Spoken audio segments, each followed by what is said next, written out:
السلام علیکم دوستو، ویڈیو دیکھنے سے پہلے ہمارے اس چینل کو سبسکرائب کر لیں اور نیچے موجود بیل آئیکن کو ضرور کلک کر لیں تاکہ ہماری ویڈیوز باقاعدگی سے آپ کے پاس پہنچتی رہیں۔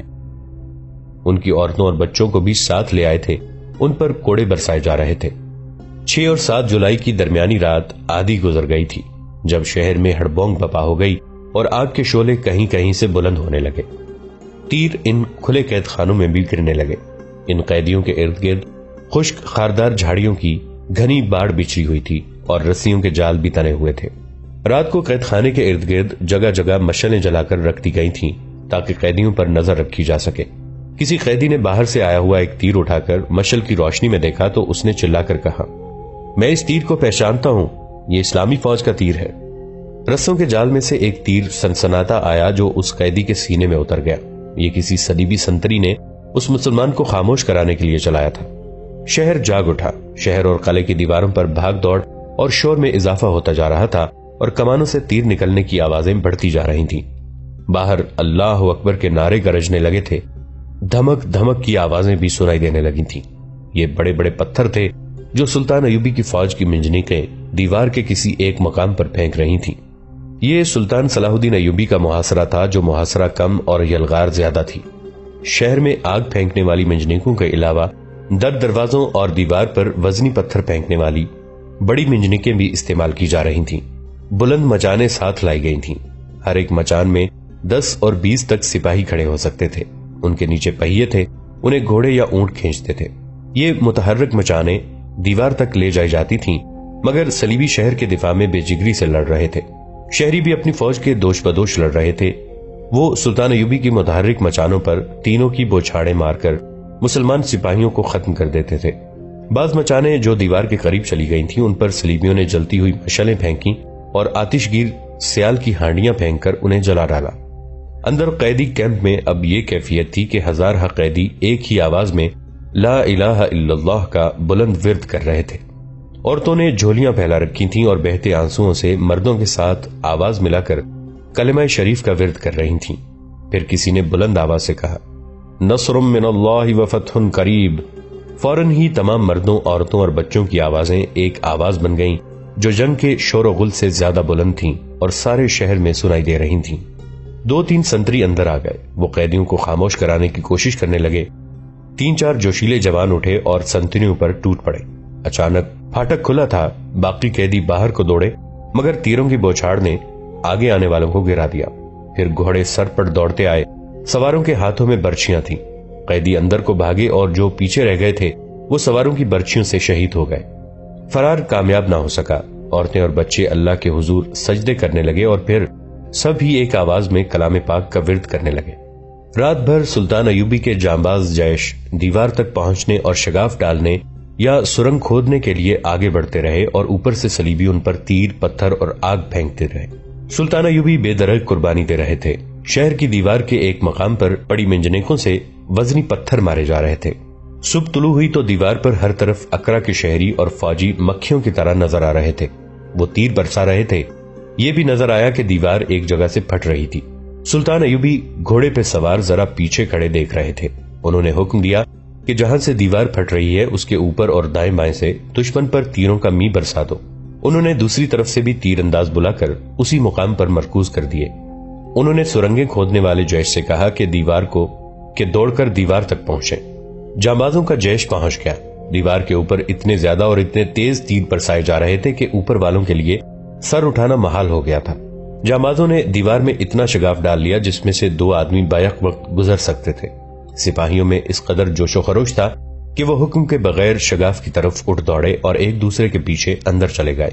صلیبیوں نے دیوار کے اوپر سے نیچے آتے اتنا وقت لگا دیا کہ بہت سے مسلمان سپاہی اندر چلے گئے۔ صلیبیوں نے بے جگری سے مقابلہ کیا مگر ان مسلمان عورتوں اور معصوم بچوں کی دعائیں جو اندر قید میں پڑے کفار کا ظلم و ستم برداشت کر رہے تھے عرش تک پہنچ چکی تھیں۔ سلطان ایوبی کی دراصل قوت تو یہ تھی۔ شہر کے اندر بھگدڑ بپا ہو گئی۔ وہاں یہ خبر پہلے ہی پہنچ چکی تھی کہ صلیب الصلابوت مسلمانوں کے قبضے میں چلی گئی ہے اور اس کا محافظ اعظم مارا گیا ہے۔ حطین کی جنگ سے بھاگے ہوئے صلیبی سپاہی بھی اس شہر میں آئے تھے۔ کچھ زخمی بھی پہنچ گئے تھے۔ انہوں نے اپنی شکست اور پسپائی کو برحق ثابت کرنے کے لیے بڑی دہشت ناک افواہیں پھیلائی تھیں۔ ان کے اثرات اس وقت سامنے آئے جب سلطان ایوبی کے جانبازوں نے دیوار توڑ ڈالی اور رکے ہوئے سیلاب کی طرح اندر جانے لگے۔ صلیبیوں نے مقابلہ تو کیا لیکن شہریوں میں بھگدڑ بپا ہو گئی۔ وہ شہر سے بھاگنے کے لیے دروازوں پر ٹوٹ پڑے اور سپاہیوں کے روکنے کے باوجود 2-3 دروازے کھول دیے۔ شہریوں کا ہجوم دروازوں میں پھنس گیا۔ مسلمان سواروں نے اپنے کمانداروں کے حکم سے گھوڑوں کو ایڑ لگا دی۔ گھوڑے شہریوں کو کچلتے ہوئے اندر چلے گئے۔ پھر مجاہدین کے سیلاب کو کوئی نہ روک سکا۔ تمام دروازے کھل گئے اور صلیبی ہتھیار ڈالنے لگے۔ سورج غروب ہونے سے پہلے اقرا کا حکمران سلطان صلاح الدین ایوبی کے سامنے کھڑا تھا۔ سلطان ایوبی نے صلیبی فوج کے جرنیلوں اور دیگر کمانڈروں کو الگ کر دیا اور اس جگہ چلے گئے جہاں مسلمانوں کے پورے کنبے قید میں پڑے تھے۔ ان کے سنتری بھاگ گئے تھے اور قیدی پھاٹک اور رسیوں کا جال توڑنے کی کوشش کر رہے تھے۔ سلطان ایوبی ان سے دور ہی رک گئے۔ یہ تو انسانی لاشیں تھیں۔ انہوں نے عورتوں اور بچوں کو دیکھا تو ان کی آنکھوں میں آنسو آ گئے۔ جاؤ رسے کاٹ دو، انہیں آزاد کر دو، سلطان ایوبی نے بھرائی ہوئی آواز میں کہا، اور انہیں یہ نہ بتانا کہ میں یہاں شہر میں موجود ہوں، میں ان کا سامنا نہیں کر سکتا۔ سلطان ایوبی کے حکم پر چند ایک سوار سرپٹ گھوڑے دوڑا کر پہنچے۔ انہوں نے لکڑی کا پھاٹک توڑ دیا، کئی جگہوں سے رسیوں کا جال کاٹ کر جھاڑیاں ہٹا دی۔ قیدیوں کا ہجوم بھگدڑ کے انداز سے نکل رہا تھا۔ سواروں نے ان پر قابو پانے کے لیے چلا چلا کر کہا، آرام سے نکلو، اب تمہیں پکڑنے کوئی نہیں آئے گا۔ وہ دیکھو قلعے پر تمہارا جھنڈا لہرا رہا ہے، انہوں نے ہمارے گناہوں کی سزا بھگتی ہے۔ سلطان ایوبی نے اپنے پاس کھڑے ایک سالار سے کہا، یہ غداروں کے گناہ تھے جن کی سزا ان معصوموں کو ملی ہے۔ اپنے دین کے دشمنوں کو دوست سمجھنے والوں نے یہ کبھی نہیں سوچا کہ قوم کا کیا حشر ہوگا۔ اگر میرا راستہ تخت و تاج کے شیدائی اور غدار نہ روک لیتے تو ہمارے ان 1000 بچوں اور بیٹیوں کی یہ حالت نہ ہوتی۔ حضرت عیسیٰ علیہ السلام نے محبت اور امن کا سبق دیا تھا، لیکن صلیب کے پجاریوں میں مسلمانوں کے خلاف اتنی نفرت بھری ہوئی ہے کہ وہ اپنے پیغمبر کے فرمان کی بھی پرواہ نہیں کرتے۔ دنیا میں صرف 2 مذہب باقی رہیں گے، اسلام اور عیسائیت۔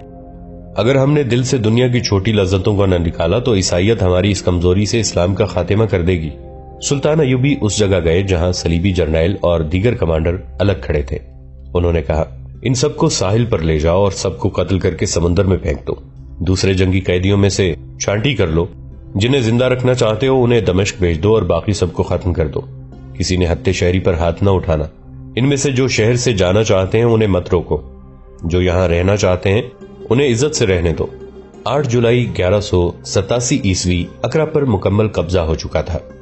رات جب سلطان ایوبی کھانے سے فارغ ہوئے تو انہیں اطلاع دی گئی کہ ایک نہایت اہم قیدی ان کے سامنے لایا جا رہا ہے۔ کون ہے وہ؟ ہرمن، سلطان کو بتایا گیا۔ صلیبیوں کا علی بن سفیان۔ آپ نے پچھلی اقساط میں اس کا نام کئی بار سنا ہوگا۔ یہ علی بن سفیان کی طرح صلیبیوں کی انٹیلیجنس کا سربراہ تھا اور کردار کشی کا ماہر۔ جو صلیبی اور یہودی لڑکیاں مسلمان علاقوں میں جاسوسی اور کردار کشی کے لیے بھیجی جاتی تھیں انہیں ٹریننگ دینے والا ہرمن تھا۔ وہ اپنی بہت سی لڑکیوں کے ساتھ اقرا میں تھا اور پکڑا گیا۔ وہ شہر سے نکل رہا تھا لیکن ایوبی کا ایک جاسوس اس کے تعاقب میں تھا۔ اس نے ہرمن کو اس کے بہروپ میں بھی پہچان لیا۔ وہ لڑکیوں کو کسان عورتوں جیسا لباس پہنا کر ساتھ لے جا رہا تھا۔ جاسوس نے ایک کمانڈر کو بتایا۔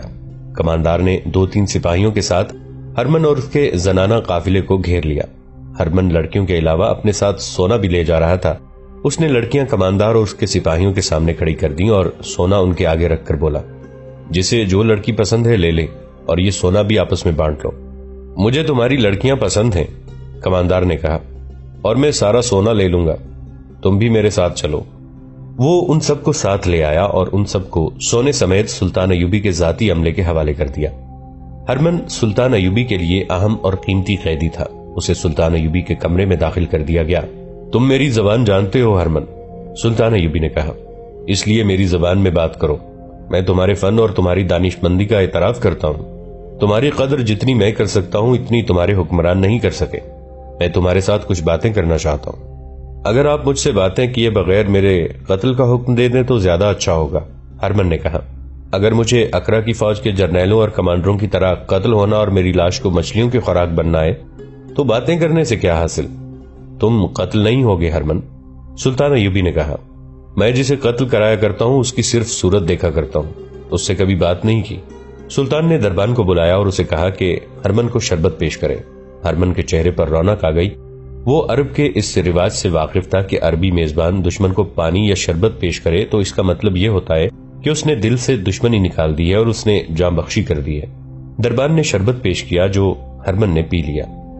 آپ مجھ سے یہ پوچھنا چاہیں گے کہ کون کون سے علاقے میں ہماری کتنی کتنی فوج ہے؟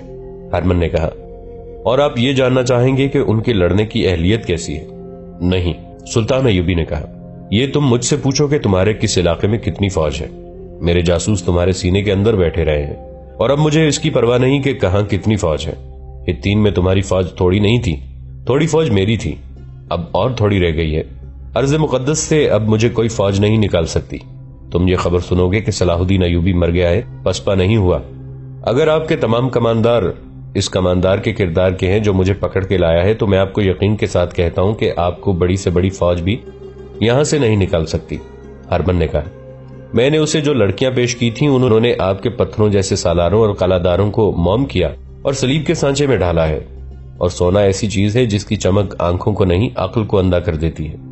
میں سونے کو شیطان کی پیداوار کہا کرتا ہوں۔ آپ کے کماندار نے سونے کی طرف دیکھا تک نہیں۔ میری نظر انسانی فطرت کی کمزوریوں پر رہتی ہے، لذت اور ذہنی عیاشی ایمان کو کھا جاتی ہے۔ میں نے آپ کے خلاف یہی ہتھیار استعمال کیا ہے۔ جب یہ کمزوریاں کسی جرنیل میں پیدا ہو جاتی ہیں یا پیدا کر دی جاتی ہیں تو شکست اس کے ماتھے پر لکھتی جاتی ہے۔ میں نے آپ کے ہاں جتنے غدار پیدا کیے ہیں ان میں سے پہلی کمزوری یہی پیدا کی تھی۔ حکومت کرنے کا نشہ انسانوں کو لے ڈوبتا ہے۔ میرے فوج کے کردار کے متعلق تمہاری کیا رائے ہے؟ سلطان ایوبی نے پوچھا۔ اگر آپ کی فوج کا کردار ویسا ہی ہوتا جیسا میں بتانے کی کوشش کر رہا تھا تو آج آپ کی فوج یہاں نہ ہوتی۔ ہرمن نے کہا، اگر آپ بدکار حکمرانوں، امیروں اور وزیروں اور سالاروں کو ختم نہ کر چکے ہوتے تو آپ کو کبھی کے ہمارے قید میں ڈال چکے ہوتے۔ میں آپ کی تعریف کروں گا کہ آپ نے دل میں حکومت کی خواہش نہیں رکھی۔ ہرمن، سلطان ایوبی نے کہا، میں نے تمہاری جان بخشی کی ہے، تمہیں اپنا دوست کہا ہے۔ تم مجھے یہ بتاؤ کہ میں اپنی فوج کے کردار کو کس طرح مضبوط اور بلند رکھ سکتا ہوں، اور میرے مرنے کے بعد یہ کردار کس طرح مضبوط رہ سکتا ہے؟ محترم سلطان، ہرمن نے کہا، میں آپ کو جاسوسی اور سراغ رسانی کا استاد سمجھتا ہوں۔ آپ صحیح مقام پر ضرب لگاتے ہیں۔ آپ کا جاسوسی کا نظام نہایت کارگر ہے۔ علی بن سفیان، حسن بن عبداللہ اور بلبیس جیسے جاسوسی کے ماہرین کی موجودگی میں آپ ناکام نہیں ہو سکتے۔ مگر میں آپ کو یہ بتا دوں کہ یہ صرف آپ کی زندگی تک ہے۔ ہم نے آپ کے ہاں جو بیج بو دیا ہے وہ ضائع نہیں ہوگا۔ آپ چونکہ ایمان والے ہیں اس لیے آپ نے بے دین عناصر کو دبا لیا ہے۔ خانہ جنگی کس نے کرائی تھی؟ ہم نے آپ کے عمرا کے دلوں میں حکومت، دولت، لذت اور عورت کا نشہ بھر دیا ہے۔ آپ کے جانشین اس نشے کو اتار نہیں سکیں گے، میرے جانشین اس نشے کو تیز کرتے رہیں گے۔ محترم سلطان، یہ جو جنگ ہم لڑ رہے ہیں یہ میری اور آپ کی یا ہمارے بادشاہوں کی اور آپ کی جنگ نہیں، یہ کلیسا اور کعبہ کی جنگ ہے جو ہمارے مرنے کے بعد بھی جاری رہے گی۔ ہم میدان جنگ میں نہیں لڑیں گے، ہم کوئی ملک فتح نہیں کریں گے، ہم مسلمانوں کے دل و دماغ کو فتح کریں گے، ہم مسلمانوں کے مذہبی عقائد کا محاصرہ کریں گے۔ ہماری یہ لڑکیاں ہماری دولت اور ہماری تہذیب کی کشش، جسے آپ بے حیائی کہتے ہیں، اسلام کی دیواروں میں شگاف ڈالیں گی۔ پھر مسلمان اپنی تہذیب سے نفرت اور یورپ کے طور طریقوں سے محبت کریں گے۔ وہ وقت آپ نہیں دیکھیں گے، میں نہیں دیکھوں گا، ہماری روحیں دیکھیں گی۔ سلطان ایوبی جرمن نژاد ہرمن کی باتیں بڑی غور سے سن رہے تھے۔ ہرمن کہہ رہا تھا، ہم نے فارس، افغانستان یا ہندوستان پر جا قبضہ کیوں نہیں جمایا؟ ہم نے عرب کو کیوں میدان جنگ بنایا ہے؟ صرف اس لیے کہ ساری دنیا کے مسلمان اسی خطے کی طرف منہ کر کے عبادت کرتے ہیں اور یہاں مسلمانوں کا کعبہ ہے۔ ہم مسلمانوں کے اس مرکز کو ختم کر رہے ہیں۔ آپ کا عقیدہ ہے کہ آپ کے رسول مسجد اقصی سے آسمانوں پر گئے تھے، ہم نے اس کی منڈیر پر صلیب رکھ دی ہے اور وہاں کے مسلمانوں کو یہ بتا رہے ہیں کہ ان کا یہ عقیدہ غلط ہے کہ ان کے رسول کبھی یہاں آئے اور یہاں سے معراج کو گئے تھے۔ ہرمن، سلطان ایوبی نے کہا، میں تمہارے نظریے اور عزائم کی تعریف کرتا ہوں۔ اپنے مذہب کے ساتھ ہر کسی کو اسی طرح وفادار ہونا چاہیے جیسے تم ہو۔ زندہ وہی قوم رہتی ہے جو اپنے مذہب اور اپنے معاشرتی اقدار کی پاسبانی کرے اور ان کے کردار اور ان کے گرد ایسا حصار کھینچ لے کہ کوئی باطل نظریہ انہیں نقصان نہ پہنچا سکے۔ میں جانتا ہوں کہ یہودی ہمارے ہاں نظریاتی تخریب کاری کر رہے ہیں اور تمہارا ساتھ دے رہے ہیں۔ میں بیت المقدس جا رہا ہوں اور اسی غرض سے جا رہا ہوں جس غرض سے تم یہاں آئے ہو۔ یہ ہمارے عقیدوں کا مرکز ہے۔ میرے رسول صلی اللہ علیہ وآلہ وسلم کو اللہ تعالیٰ نے یہاں سے معراج کی سعادت بخشی تھی۔ میں اسے صلیب کے قبضے سے چھڑاؤں گا۔ پھر کیا ہوگا؟ ہرمن نے کہا، پھر آپ اس دنیا سے اٹھ جائیں گے، مسجد اقصی پھر ہماری عبادت کا بن جائے گی۔ میں جو پیشن گوئی کر رہا ہوں یہ اپنی اور آپ کی قوم کی فطرت کو بڑی غور سے دیکھ کر رہا ہوں۔ ہم آپ کی قوم کو ریاستوں اور ملکوں میں تقسیم کر کے انہیں ایک دوسرے کا دشمن بنا دیں گے اور فلسطین کا نام و نشان نہیں رہے گا۔ یہودیوں نے آپ کی قوم کے لڑکوں اور لڑکیوں میں لذت پرستی کا بیج بونا شروع کر دیا ہے۔ ان میں سے اب کوئی نور الدین زنگی اور صلاح الدین ایوبی نہیں پیدا ہوگا۔ سلطان ایوبی کا ذہن فارغ نہیں تھا۔ انہوں نے ہرمن سے مسکرا کر ہاتھ ملایا اور کہا، تمہاری باتیں بہت قیمتی ہیں، میں تمہیں دمشق بھیج رہا ہوں، وہاں تمہیں معزز قیدیوں میں رکھا جائے گا۔ اور یہ جو لڑکیاں میرے ساتھ ہیں؟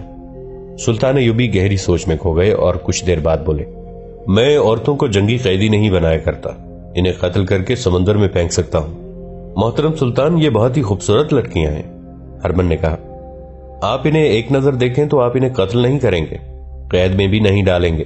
آپ کے مذہب میں لونڈی کے ساتھ شادی کی اجازت ہے، لونڈیوں کو حرم میں رکھا جا سکتا ہے۔ میرے مذہب نے ایسی عیاشی کی اجازت کبھی نہیں دی، سلطان ایوبی نے کہا۔ میں اپنے گھر میں یا کسی بھی مسلمان کے گھر میں سانپ نہیں پال سکتا، مگر ان کا کوئی قصور نہیں، ہرمن نے کہا۔ انہیں اس کام کے لیے بچپن سے تیار کیا گیا تھا، اسی لیے میں ان کے قتل کا حکم نہیں دے رہا، سلطان ایوبی نے کہا۔ میں انہیں چلے جانے کی اجازت دیتا ہوں۔ میں تمہاری سوچ کی تعریف کرتا ہوں کہ تم یہ شیریں زہر میری قوم میں پھیلانا چاہتے ہو، لیکن میں بھی تمہاری طرح سوچ سکتا ہوں۔ انہیں کہہ دو کہ اکرا سے نکل جائیں، ان میں کوئی بھی یہاں یا جہاں کہیں میں گیا نظر آ گئی اسے قتل کر دیا جائے گا۔ سلطان ایوبی نے 2-3 دنوں میں اکرا میں اپنی حکومت قائم کر دی، مسجدوں کو صاف کرایا، جو مال غنیمت ہاتھ آیا تھا اس میں سے خاصا حصہ اپنی فوج میں تقسیم کیا، کچھ ان مسلمان گھرانوں کو دیا جو قید میں پڑے رہے تھے، مگر ان کی دلچسپیوں کا مرکز فلسطین کا نقشہ تھا۔ ان کی انگلی آج کے لبنان اور اسرائیل کے ساحل کے ساتھ ساتھ نقشے پر چل رہی تھی اور ان کے دل و دماغ پر بیت المقدس غالب تھا۔ انہیں ادھر ادھر کی کوئی ہوش نہیں تھی۔ انہیں معلوم تھا کہ ان کا کون سا دستہ کہاں ہے۔ چھاپا مار دستوں کی تقسیم نہایت اچھی تھی، ان کا دوسرے دستوں کے ساتھ باقاعدہ رابطہ تھا۔ سلطان ایوبی کو حسن بن عبداللہ کی آواز سنائی دی۔ حسن، سلطان نے نقشے سے آنکھیں ہٹائے بغیر کہا، جو کہنا ہوتا ہے فوراً کہہ دیا کرو، ہمارے پاس وقت نہیں کہ ہر بات سرکاری طور طریقوں سے کرے۔ میرا مقام اس روز عالی ہوگا جس روز میں فاتح کی حیثیت سے بیت المقدس میں داخل ہوں گا۔ تریپولی سے اطلاع آئی ہے کہ ریمانڈ مر گیا ہے۔ زخمی تھا؟ نہیں سلطان، حسن بن عبداللہ نے جواب دیا، وہ صحیح و سلامت تریپولی پہنچا تھا، دوسرے دن اپنے کمرے میں مرا ہوا پایا گیا ہے۔ ہو سکتا ہے اس نے خودکشی کی ہو، وہ اتنا خوددار اور غیور نہیں تھا، سلطان ایوبی نے کہا۔ وہ پہلے بھی کئی بار شکست کھا کر میدان سے بھاگ چکا ہے۔ بہرحال مجھے اس کے مرنے کا افسوس ہے، اس نے مجھے قتل کرانے کے لیے حشیشین سے 3 حملے کرائے تھے۔ مورخین نے ریمانڈ آف ٹریپولی کی موت کی مختلف وجوہات لکھی ہیں۔ قاضی بہاؤالدین شداد نے پھیپھڑوں کی بیماری لکھی ہے، لیکن زیادہ تر نے لکھا ہے کہ اسے حشیشین نے زہر دے دیا تھا۔ ریمانڈ دوغلے کردار کا اور سازشی ذہن کا صلیبی حکمران تھا، مسلمانوں میں خانہ جنگی کرانے میں اس کا بھی ہاتھ تھا، صلیبی حکمرانوں میں منافرت پھیلانے سے بھی باز نہیں آتا تھا۔ اس کا یارانہ حسن بن صباح کے فدائیوں کے ساتھ تھا۔ سلطان ایوبی پر اس نے 1-2 قاتلانہ حملے کرائے تھے۔ اس نے 1-2 صلیبی حکمرانوں کو بھی فدائی حشیشین سے قتل کرانے کی کوشش کی تھی، مگر نہ صرف ناکام رہا بلکہ جنہیں وہ قتل کرانا چاہتا تھا انہیں اس کے منصوبے کا علم بھی ہو گیا تھا۔ اس دور کے کاتبوں اور بقائے نگاروں کی غیر مطبوعہ تحریروں میں ایسے اشارے ملتے ہیں کہ ریمانڈ اتحادیوں کے ساتھ صلیب الصلبوت پر حلف اٹھا کر حطین کے میدان میں گیا تھا، لیکن بھاگ آیا۔ ٹریپولی پہنچا تو اگلے ہی روز اپنے کمرے میں مردہ پایا گیا۔ زندگی کی آخری رات حشیشین کا سردار شیخ سنان اس کے پاس گیا تھا۔ اس سے پہلے ایک اور مشہور صلیبی حکمران بیلڈوین مارا گیا تھا۔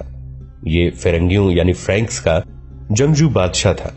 آپ نے اس کا ذکر پچھلی اقساط میں کئی بار سنا ہوگا۔ بیت المقدس اس کی عملداری میں تھا۔ بیلڈوین جنگی امور کا ماہر تھا، وہ جانتا تھا کہ سلطان ایوبی بیت المقدس کو فتح کرنا چاہتے ہیں۔